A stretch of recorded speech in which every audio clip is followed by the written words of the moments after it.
So, Confirm your. are we ready? It's 5:30. All right. Go ahead, Mr. Chair. Okay. First of all, a statement about the video conference today. Due to the COVID-19 pandemic and state of emergency, this meeting is being held via live video teleconference pursuant to 2020 Senate Bill 150 and in accordance with KRS 61.826, because it is not feasible to offer a primary physical location for this meeting. This is the November 5th regular meeting of the LFUCG Ethics Commission that I'm calling to order. The first item on our agenda is consideration of a new advisory opinion, AO 2020-04, from Mr. Ryan Combs. Ryan is in the virtual building, and we'll have him come into our discussion. Okay, bringing Ryan in.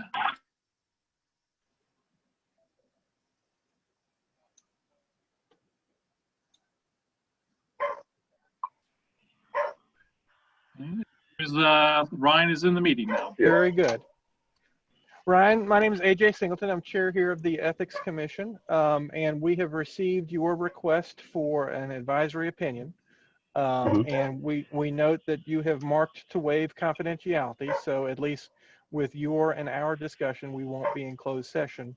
And each of us have received the written request that you have, but in your own words, sort of tell us what you're interested in us commenting about. My main thing was just I wanted to kind of make it aware of what I was wanting to do. Mm-hmm. And I know due to the field that I'm currently employed with LFUCG, I just didn't want there to be any concern of the part-time contracting job I'd want to start. And really just kind of mainly just throw it out there to see if it's okay to do. I don't want to, step on any toes or do anything wrong. Mm-hmm. Just basically just kind of see, if it's okay to do.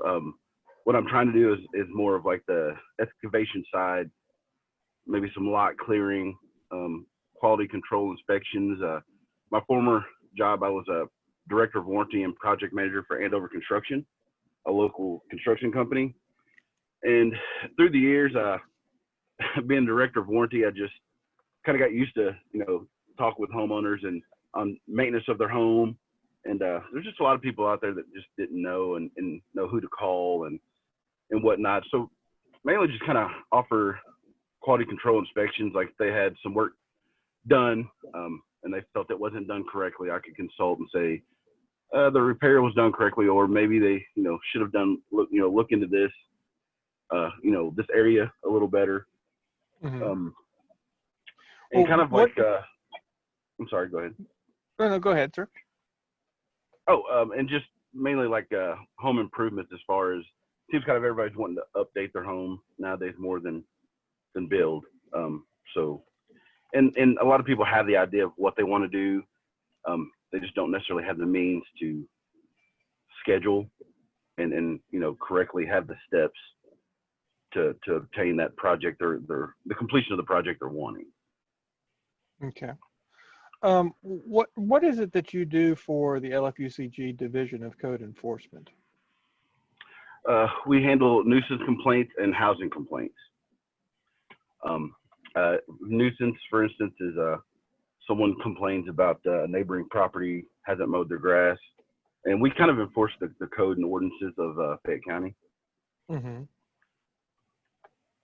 Hey Ryan, this is Evan Thompson. I'm in the Department of Law. I help advise the Ethics Commission. I just want to make sure, are you a nuisance control?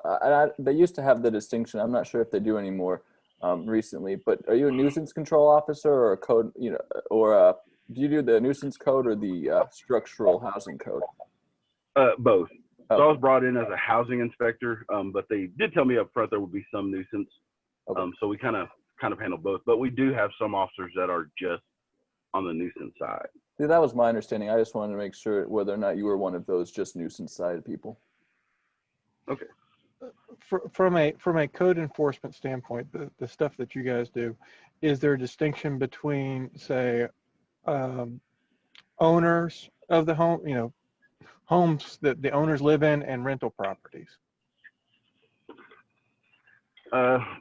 Yes, we probably, to break it down, I think we deal with tenants more, that kind of maybe have some discretion with the landowner, or the landlord or property owner. I have had some sole property owners, like the home that they're actually, I think it's owner occupied, that someone in like a neighboring property sees it's kind of in despair or some issues going on with the home, and they'll make an anonymous claim.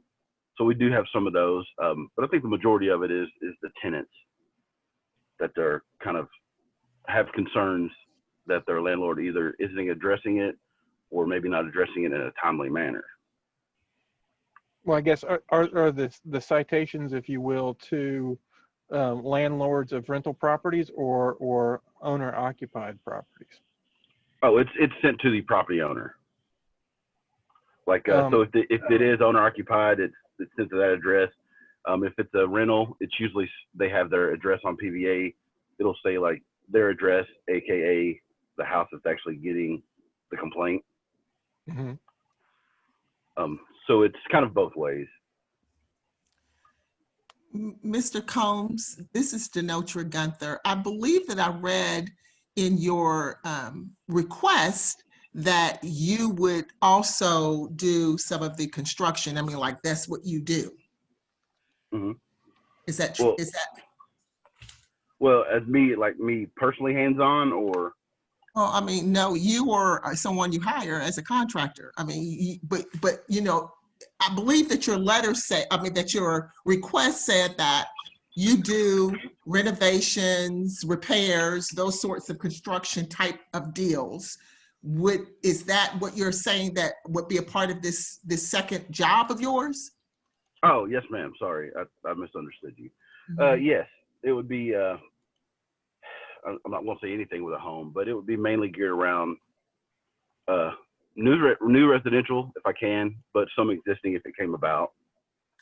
So I guess, is it a possibility that one of the homeowners that received a complaint could possibly contract with you to complete the repairs that are required? Potentially, I guess they could, but I feel like implementing a process of asking, is the home under notice from the city or from code enforcement? And that's just, and that's the way I would want to handle it. And if they did say, oh, well, yes, there's some violations, I would turn that job down. I would not do it. And, we're out there and we do have some homeowners that you hit you present them with 4 or 5 violations that's kind of outside of your normal home maintenance, and they may not know. And they do ask us like, oh, do you know anyone? I try to keep it general, as you can call the BIA, the Building Industry Association. You can give them the scopes of work you need done. They can recommend someone. I just really try to stay out of that connecting relationship other than why I'm there. And I've always been like that, as far as, because I know a lot of contractors that I've used, and like when I was with Andover, we would end up bidding same jobs, and they would ask me, what do you think about this person? I just say, always make sure your contractors are accredited and vetted. I don't necessarily try to bring myself into saying like, oh, well, I can vouch for them or I recommend them. And especially with this job, because it is my main job, and I don't want to jeopardize anything with the code enforcement side of it. And I mainly, wanted to do part-time to mainly stay in the knowledge side of it. Me personally, it would be, someone calling and saying, hey, I got this problem. And if it's something that I can help them out with, great. If it's something that I can't do, oh yeah, you can call the BIA, Building Industry. There's, several accredited vetted subs there that, they can definitely help you out.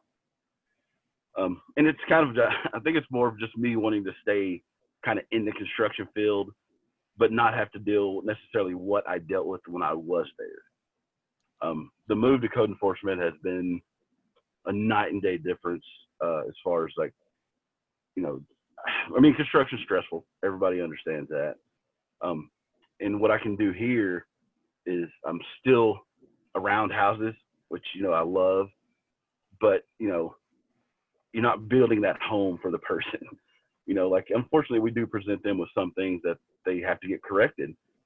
But I think the side of me from that construction is able to kind of tell them, like, you know, hey, it is an ordinance and it's a violation. You know, these things do need to be corrected. If it's a property owner that's a rental, I find myself kind of explaining a lot of, like, you know, you are the owner of this property. There is no ordinances and a property maintenance code you have to abide by. So, but sorry, I kind of got off. But yeah, like, it's mainly just to kind of stay in that construction world and, you know, kind of up on what's going on, but not necessarily have to do it every day.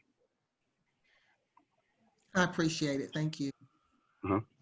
When you say Do other, lot- go ahead. I was just going to make sure the commission understands terms. When you say lot clearing, you're not meaning mowing grass that's out of compliance, correct? Correct. I'm Okay. More or less of like someone's obtained a lot they're going to build on. Over time, builders on that last lot, it's kind of the catch-all. It catches stone and concrete and, you know, things of that nature. So, and maybe I should have worried a little more, you know, detailed, but that's the lot clearing to me. It's leveling out. They may have a lot that's got a slope and they want a nicer, larger, flatter backyard. So it's more of that than like the mowing side. So Mr. Combs is sort of like site preparation. Correct. Yes. That's what I was thinking. I Um, was just making sure you didn't, you weren't including that in there as a, you know, as a way to still be able to do it well. No, Yeah, I general understand. term. Yeah. Do other members of the commission have questions for Mr. Combs?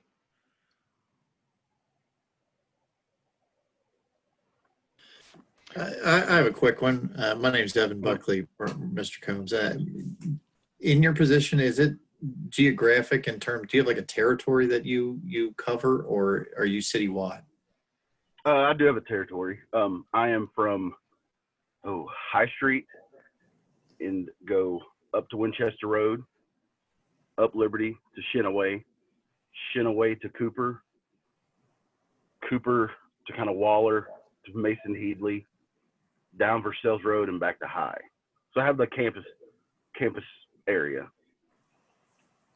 Okay, is that an area where you would envision that this secondary business might focus or have an interest, or is that we're just trying to think through, you know, the different. No, I understand. Considerations. And no, I understand. And my first initial thought is I do not want to do a job in my area. Even if it, you know, if it was under violation, I definitely wouldn't do it. But if someone contacted me and it was in that area, I still wouldn't do it because it potentially could come into notice. And then I would have to go back to that home representing a different company or a different situation.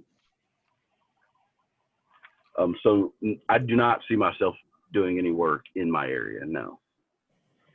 Thank you. Any other questions from the commission?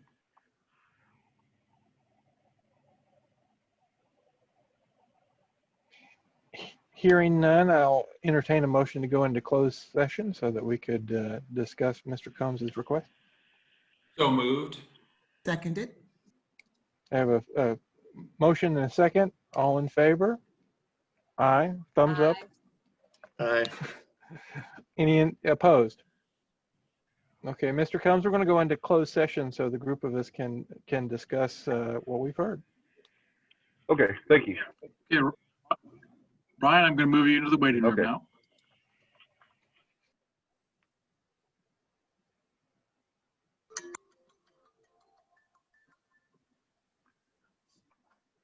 Okay, do you wish me to bring Brian back into the meeting? Not yet, because we have to do Okay. the motion to, do we need to do the motion now? We're out of closed session. You can bring them back in and make the motion.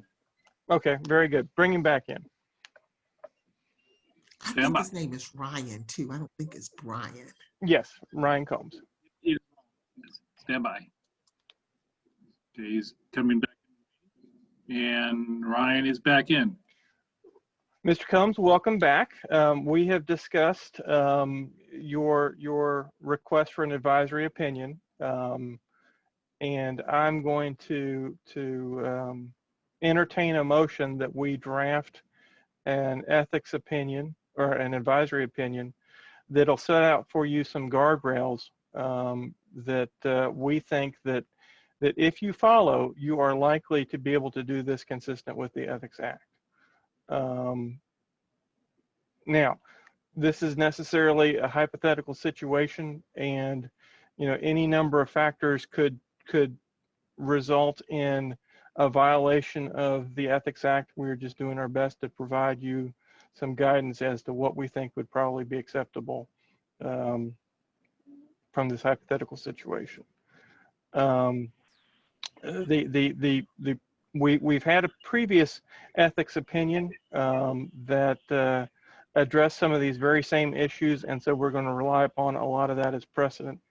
So the motion I would entertain would be to have an ethics opinion, advisory opinion that would set out certain guardrails that would include that you would not work on properties that were currently under a notice of code violation, that you would not work on properties within what your territory is, as you have agreed, and that restriction would transfer with you if your territory ever changed, that you would not inspect properties at all where you had performed previously any work. And so if you were asked to inspect that property, you would not conduct that inspection. That you would, if you were working on a property and there was a violation that was found, that you would stop work and someone other than you would fix whatever the issue was, and then you could resume the work. That there would be an affidavit that the homeowner would sign that indicated that there were no current code violations. You would maintain a list of properties that you are working on. This list would be a continuing basis that you would be provided to your director, and then certain other guardrails from the previous opinion, such as no use of LFUCG time or materials, no computers, cell phones, etc., for you to perform your separate side job, and no use of LFUCG stuff for marketing purposes. So for example, you could not go to look at a possible job and be wearing your LFUCG clothing. Mm-hmm. Yeah, I understand. I would entertain a motion from the commission along those lines. So moved. Do I have a second? Second for me. All in favor? Thumbs up. Any opposed? Mr. Combs, we will be drafting that opinion out and sending it out to you as soon as we can. Okay, I appreciate it. Thank you. Thank you. Next on our agenda is an order to appear. This was for Ms. Mundy. I'm going to move that to the last item of the agenda, and I'll explain why here in a second. Next up, we've got approval of advisory opinion 2020-03. That was one for which confidentiality was not waived. So I will entertain a motion to go into closed session to discuss approval of that advisory opinion. So move. We got a motion. Do I have a second? Second. All in favor, thumbs up.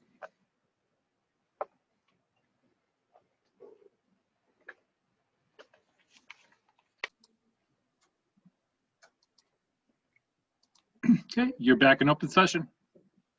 Thank you, sir. Excuse me, I will entertain a motion to approve AO 2020-03 as amended during our discussion in closed session. So move. Second, Second it. all in favor, thumbs up. Any opposed? Thank you, all motion carried. Okay, approval of the minutes from the previous meeting. If y'all had a chance to review those. Any comments or questions? I still had missing pages for some reason. It might be on my end, Abby. Okay, I will, I'll get you the full, I don't know what's going on, but I'll get you the full minutes. I can mail it to you right now if you'd like. That'll be fine. Or I could just abstain. I'm sure they're fine. I would just note that on the September 9th, 2020 meeting, it looks like it says that Mr. Evan Buckley, it has my name listed twice, and one time it should be Mr. Evan Thompson, I believe. And I would like him to be properly recognized for his attendance at that meeting. Thank you. Okay, with that correction, do I have a motion to approve the minutes of the previous meeting? So moved. Do I have a second? Second. All in favor? Any opposed? Hank, and you abstained? I'll abstain, yeah. And Okay. actually, you know what? I better abstain because I was not present at the September 9th meeting. So take mine from an aye to an abstention, please. Duly noted. Let's see, next item on the agenda, the ethics tip line report, y'all.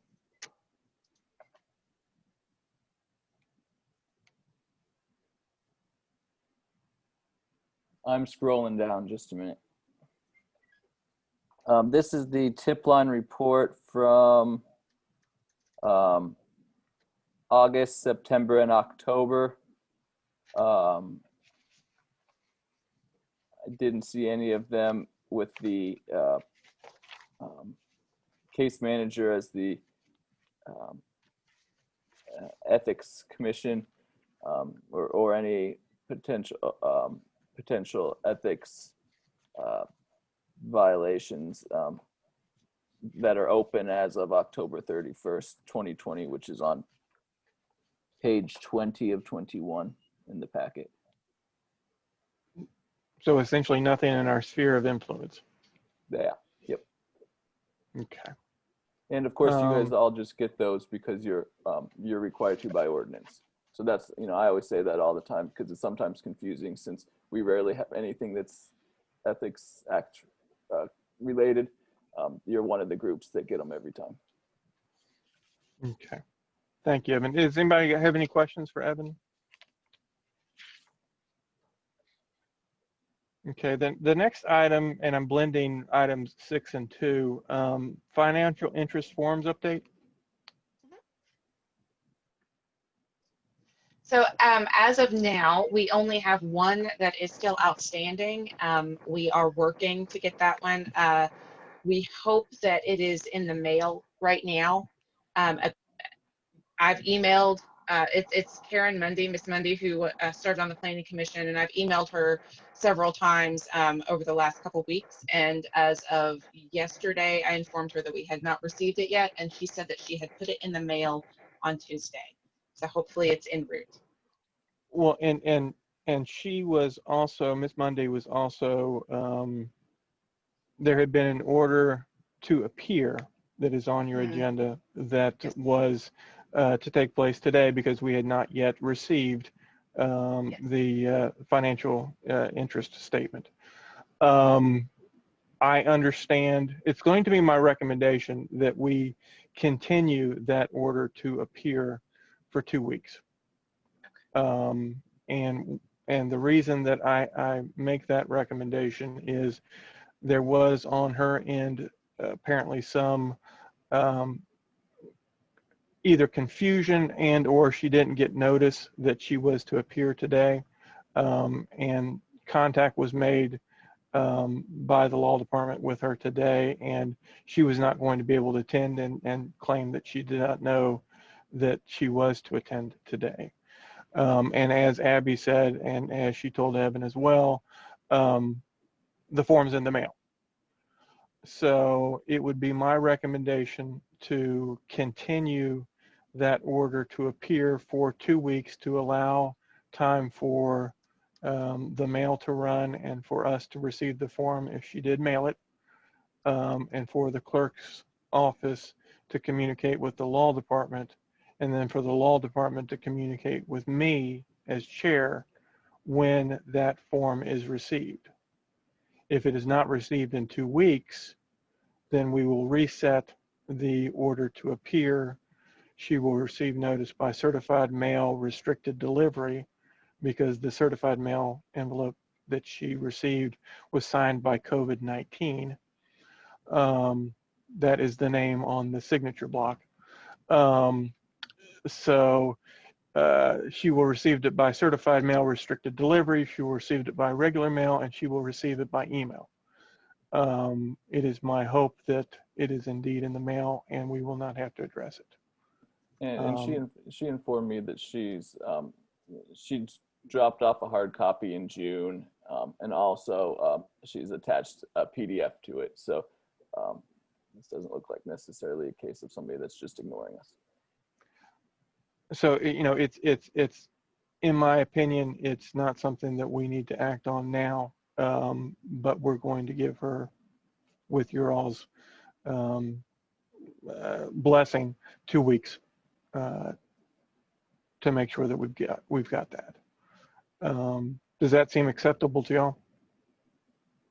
So are we scheduling a special meeting for 2 weeks then, or? No, my thought there is, in 2 weeks, if she has not gotten it to us, at that point, we would look to schedule a meeting for her appearance. But that would obviously be moot if, you know, tomorrow it shows up in the mail, or sometime between now and 2 weeks from now. So that'll be the plan. And that's the end of the agenda for tonight. Does anyone have anything else to bring to the commission? Hearing none, I will entertain a motion to adjourn. So move. Do I have a second? Second. Okay, before I take the vote, I hope everyone is safe and well, both yourselves and your family members in this most unusual time. All in favor of adjourning based on the motion, thumbs up. Aye. Any opposed? Motion carries. Wear those Good damn night, y'all. masks. Exactly. Hey, Chris Edwards, are you still on the call? Yes. I think I saw the recording Yeah. button going during the first closed session. I just wanted to let you know. Yeah, I saw that too, and that's why I stopped at the second one. So I want to see how we want to handle that. I'll talk to maybe you. And I can take this. I can actually edit that out, or I can actually just delete the audio.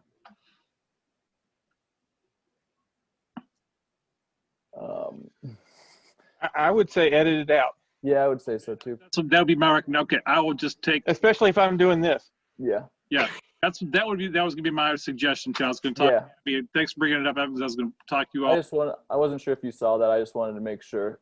Yes, and I'm gonna keep doing these meetings, and so that's kind of duly noted from here going forward. So. Alrighty, thank you. And hey guys, thank you all for your service. Thank you all. Thank you. Hey, Evan, can you stay on just for a second? Yeah. Okay, thanks. Bye, y'all. Thanks. Bye. Thanks. So I actually just wanted to point out a couple of things, because Miss Mundy has claimed that we have not been in contact with her, but we have, and I just want to make sure that everybody knows. And she did